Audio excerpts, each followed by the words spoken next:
Ramogi mana kaka ne wasingo achiel kachiel wadhi e county ma Kisumu e studio wa Manikuro kama wendo Grace Otieno ma bende en okil molonye weche goeko mag chike matayo bedo koda lowo e pachoka kendo wada chaka achiel kachiel oyimore Grace agoero kamano kuom chopo kendo bedo kod wechendo ni.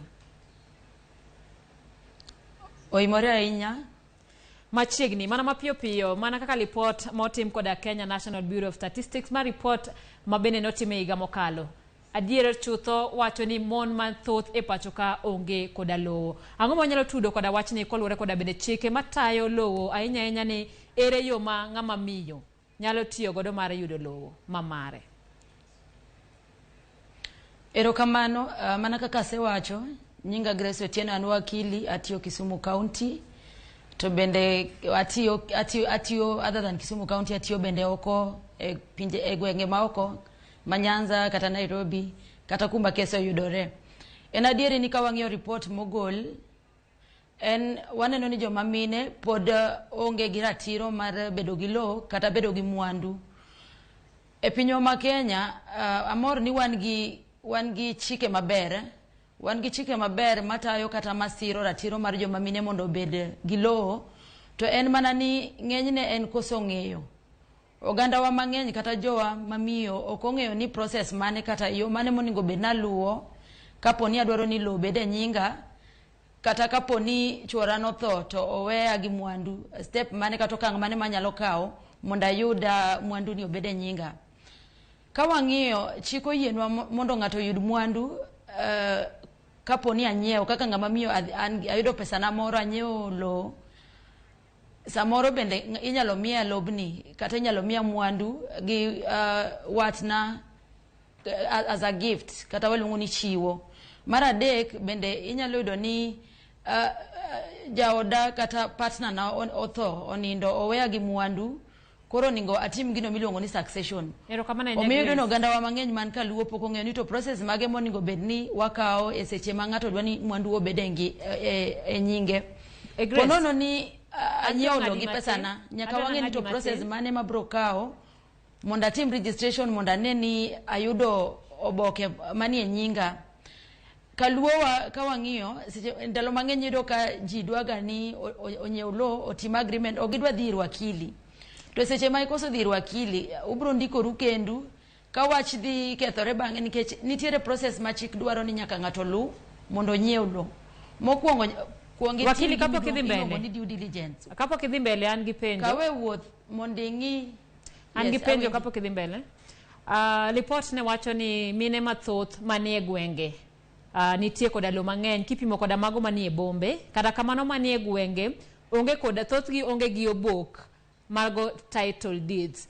Idaro mana nyiso ni to en yo mane mamiyo nyalo tiyo godo kaka ne wacho samoro wene lowo gi watne samoro wene gi jaode mane owito ngimane. Ere yo mamiyo no nyalo tiyo godo mondo miyo neni obok mar lowo no kata bedo ni ok onyiewo gi pesa ne bedo mare. Erokamano abro dhi direct mane penjo mipenjo gino ma omiyo ng'ama miyo onego bed ni kawo mondo ng'i ni oboke obede nyinge kata oyudo lowo e nyinge. Nitiere gino ma waluongo ni succession process matiende ni nyaka owuog odhi e court one ni olok lowo owuok e nying jalno mosenindo moduogo e nyinge. Koro e process mar succession onego bed ni ikuongi bedo gi barup chief. Barup chief kiseyudo ti wan gi jomi luongo ni beneficiaries jogo mang'ani noweyo monego bed ni yudo mwandu ne kata pogo mwandu nikech samoro jalno monindo ne en kata kwar ng'ama miyo ni matiende ni lobni kayuoche nyaka yud nyimine ge nyaka nyithi baba ni nyaka yud koro e seche midhi timo succession nyaka yen sure ni ikawo beneficiaries te kata jogo man gi ratiro mar yudo mwandu jalno monindo. Bang' mano ibro manyo ID kata kitambulisho kuom jogo madongo ka nitiere nyithindo mapok ochopo higni 18 to ibro manyo birth certificates then ubro dhi e court mondo ufile gi miluongo ni succession. E seche muse file succession court biro miyo thuolo mar mondo uapia kata udhi e mbele doho mondo one kata oyang ni adieri jogo mowe kata jogo mochiw nonro gi gin jogo monego bed ni yudo mwandu ni. Erokamano kapo kadhi mbele gi wach succession samoro yes chenro no nyalo kawo thuolo maromo nade, to bende en gino ero ma mine mani kaluo timo mang'eny koso ng'eny ji kosewenegi lo to gibedo go maonge nyingegi? Ng'eny gi ka wang'iyo nonro kata ka waneno report mowuok no, wayudo ni joma mine ok tim succession to ni mar nitiere gigo mageng'o gi e yo mang'eny. Mokwongo en koso ng'eyo process monego bed ni gikawo, ang'ono ma onego bed natimo. Mar ariyo samoro en koso pesa, nikech seche midhi file succession e court nyaka ibede gi omuom ni moro matin midhi timogo filing. Ka wang'iyo kuondewa ma court nitie, samoro court nitiere mabor, koro miyo ng'ama miyo samoro koso pesa nyalo mone mar mondo okaw patik mondo odhi otim ang'o, mondo odhi ochope court machiegni file succession. Lakini lweny maduong' kata gino maduong' ma wang'iyo mamono joma mine yudo lo mowenegi gi ka joodgi otho en ni anyuola mare seche mang'eny. Ka wang'iyo sana sana e gwengewa ma kaluo, wan gi milawa mopogore opogore madwaro ni dhako seche ma chuore otho to nyaka tere. Ma ing'e ni en ketho ratiro mar ng'ama miyo ni nyaka tere. Wanyalo wacho ni gigi ok timre e town, but adieri e gwenge ma kaluo kuonde ma wae mopogore opogore, ka wang'iyo nonro iyudo ni anyuola dwaro ni nyaka ng'ama miyo ni oter eka yiene mondo tim ang'o, kaw mwandu mar chuore. Koro ibodo ni ji anyuola oga ng'ap kata giwinjore gi geng'one mar mondo kik odhi mbele mondo tim ang'o, otim succession. To nitiere gima daher lero ne joka nyanam ni nitiere gino miluongo ni citation. Koro citation e seche man kaka ng'ama miyo adwa timo succession to kayuocha kata jogo ma wadongo e dala otamore mondo kik alu process mar succession, anyalo tero tesena e court mondo court oluong gi mondo gibi giwach gimomiyo gitamore timo succession. Kapo ni ok gibiro, kapo ni omigi samon ma ok gibiro, then court nyalo miya ratiro mar dhi mbele mar mondo atim succession ka jogi onge. Ipenjo process ma succession kawo, o depend, nitiere several factors kata gigo mang'eny manyalo miyo keso budhe court. To seche ma ng'ato se file succession ibro mi temporary grant ma ibro bet ga beta but ok inyal loko golo picha mondo duoge nyingi. Bang' mano ka ng'ato koketo objection kata tamruok mar mondo kik succession dhi mbele, then court bro luongo kendo mondo utim ang'o, utim confirmation mar grant mondo ka koro through the confirmed grant inyalo wuok mondo idhi tim gino mwaluongo ni transfer by transmission, matiende ni koro lo wuok e nying ng'ama otho duogo e nying beneficiaries. Erokamano ahinya. According to kaka surveyor no ose. Erokamano ahinya okil. Penjona mar ariyo, ang'eyo ni weche biro bedo mathoth e wi lope ma bende ji yudo kowuok kuom chuogi ma osetho kata ir wede mopogore. Kata kamano ni wacho ni mar ariyo kaka ng'ato nyalo yudo lo en ma onyiewo gi pesane. Ang'eyo ni kuom sani king'iyo bombe kata gwenge moko ma bende osedongore nyiewo lo tek, nikech samoro inya nyiewo lo moseusne ji 10. Samoro bende mine oluor ni ok ang'eyo yo manyalo luwo mar mondo mi anyiew lo. Mana kinyalo lieko ne ng'at ma bende sani oikore gi omenda ne, kata kamano oluor ni nyalo wuonde. Gin chike ma kata yore mage ma ng'ato nyalo tiyo godo maneno ni omenda ok owito, oyudo yo maler kata lo maler ma bende onyalo kawo obok mare ma okan.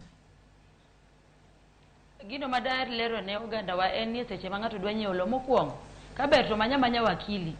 Ng'eny ne ji wacho ni wakili pesa ne ni malo, to seche ma koro weche osekethore to pod ibro mana duogo manyo wakili mondo tim ang'o, konyi e court. But maduong' moloyo en ni tim nonro mondo ing'e ni lo miuso ni en adieri koso en yamo, koso en pi kamoro ma aya sindho umo. Koro nyaka itim nonro ming'e ni lobni nitie. Bang' mano ibro dhi ka land registry mondo itim gimiluongo ni search, kata bende igol gino miluongo ni green card. Koro green card miyowa history mar lo kata history kaluwore gi ng'ano manokwongo yudo title, kata kaponi nosetim succession e lobni mopoge ibro yudo details go kanyo te. Bang' mano ndikre uru, ensure ni undiko agreement. Ka usetimo agreement ma proper ma kaka chik dwaro, then ubro timo gino, ubro sign kata ubro jaso forms mag transfer muneni lo owuok e nyingu mata nying jauso mobire nying janyiewo moyudo title deed yo makare.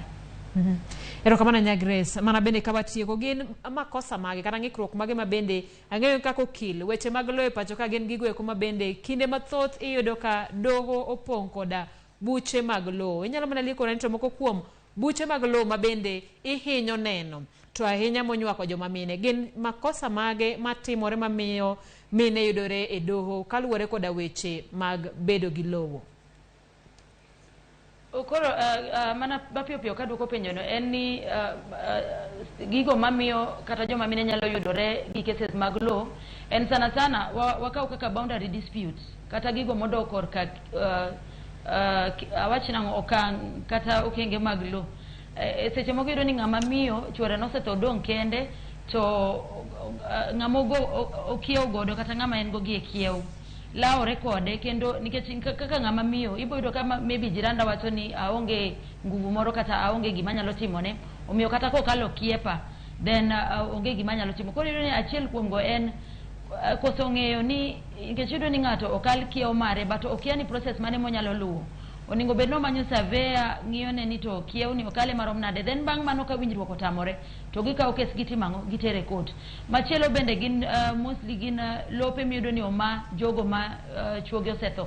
Yudo ni anyuola omaye kata ng'ato nono biro timango obede lope to tamore wuok. Koro bro chunore ni ng'ama miyo okawo thuolo motimore nade motero kesa inani e court. Erokamano nya Grace, mana ka watieko en wach mane mabende intiere godo na joma mine moikore ne nyiewo lowo kata mago mapok oketo pachgi ni gin bende ginyalo bedo koda lope mamaggi. Erokamano daher jiwo joma mine kata joma nyiri bende nitiere moro yudo mwandu ne moro matin odwaro nyiewo nyalope moro kik wabed gi luoro to bende sani joma mine nyaka wang'e ni wan gi chike mabeyo. Wan gi chike mopogore opogore orit osiro kar yuto mar joma mine. Nitiere chik mawacho ni ng'ama dichuo kapo ni nunyiewo lo e ndalo ma une kend kata une keny lobni ok inyal use ka jaodi ok ochiwo consent kata yie mare. Omiyo kik wabed gi luoro kapo ni in gi pesa ni moro matin iyudo lo moro midwa nyiewo wawuoguru oko nikech e sama ng'ama miyo owuok oko monyiewo mwandu ne moro ogero familia ne okonyo anyuola nyithinde bende nyalo yudo konyruok. Omiyo kik wabed gi luoro waen sure mana ni waluwo process ma kare ma ok ni kisekawo pesa mikete lo to pesa ni dhi lal kayiem nono. Koro nyaka wang'e ni watim atima nonro maber ma wang'e ni lo inyiewo from the point michako wuoye gi ng'ama uso ni mineno ni iluwo process mitieko ma title deed otimore nade owuok e nyingi. Erokamano ahinya Grace kuom puonj ma kamano. Ng'eyo ni wabiro tudore bende kinde manyime ne weche matut koluwore koda bedo gi lowo ma bende en wach ma bende samoro pek ahinya pacho kaka luwore ni oganda thoth ji dwaro mondo mi obed koda kwan mar lowo mathoth kata lope mathoth. Erokamano ahinya. Mano